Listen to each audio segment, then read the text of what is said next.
Éveillons-nous, le podcast signé Wesco, créateur, fabricant et distributeur de produits dédiés aux enfants depuis 1975. Ici, retrouvez tous nos conseils et nos outils pour que les enfants éveillent le monde. Bienvenue dans l'épisode numéro 22 de la série Main dans la main avec bébé. On va parler du super pouvoir d'empathie de bébé. Enfin, vous l'attendiez, ce petit bout de machin qui vient révolutionner vos vies.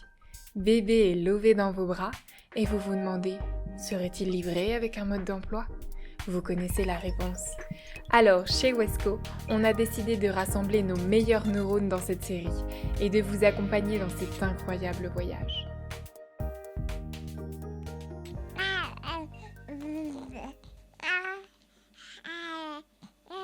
Ici, nous allons vous proposer une série de jeux, d'activités et de mots à mettre en place avec votre bébé pour prendre le parti de la coopération et de l'entraide pour le monde de demain.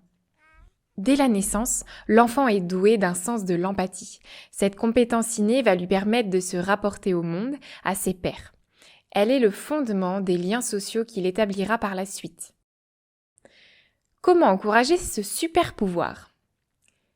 Voici nos 6 pistes d'action pour l'ancrer dans le quotidien et tenir le pari d'un futur empathique. Le premier pas pour encourager l'empathie de votre tout-petit est de montrer le bon exemple. Pour l'aider à activer les zones de l'empathie dans son cerveau et sécréter de l'oxytocine, il est important d'accompagner les émotions de votre tout-petit. N'hésitez pas à prendre votre enfant dans vos bras dès qu'il a besoin de proximité. Un bébé qui pleure est un bébé qui a besoin de vous.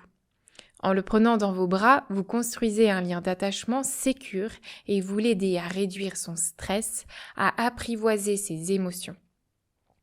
Le stress ainsi réduit laisse place à une régulation des émotions plus efficiente et à une écoute des besoins plus importante.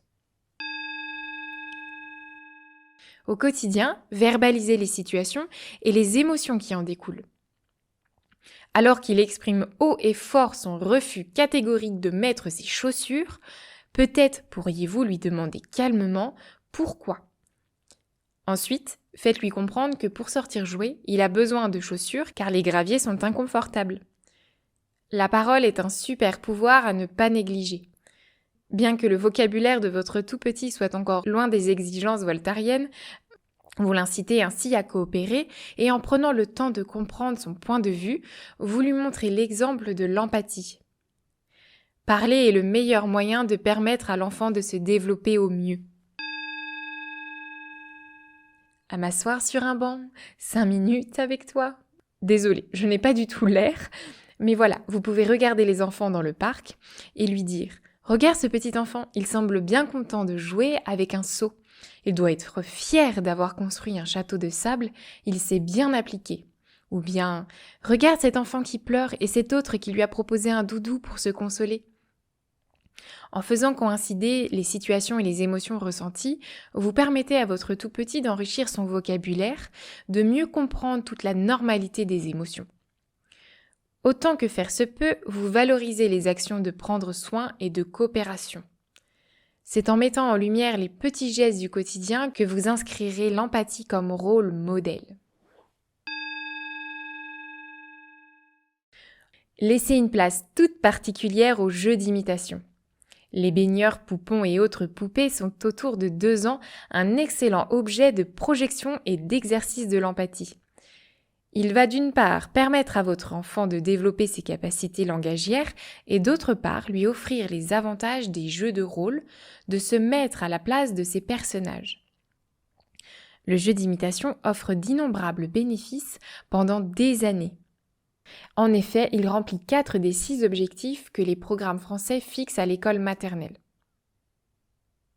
L'apprentissage de la langue parlée, la socialisation, l'imagination et l'expression corporelle. Votre enfant n'a pas besoin que vous fassiez les choses à sa place. Il a besoin d'apprendre à faire par lui-même et à agir sur son environnement en autonomie. Profitez de la douce période sensible de l'ordre que votre enfant traverse pour intégrer dans vos rituels une part de travail collaboratif. Il peut dès le plus jeune âge être en charge de certaines corvées comme rapatrier le linge entre la machine à laver et le panier. Il peut aussi être celui qui met les couverts ou place le pain sur la table. Ces petits travaux sont extrêmement valorisants pour lui et vous permettront de vous alléger un petit peu. Bébé est, dès la naissance, doté d'une capacité d'empathie. Pour que cette empathie s'implante durablement dans les relations, vous êtes son meilleur allié. Décrypter ensemble les subtilités des émotions sera votre botte secrète pour faire de ce petit humain un être coopératif et doué de sensibilité.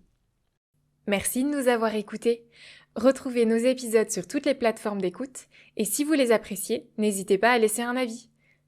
Ce podcast vous est proposé par Wesco.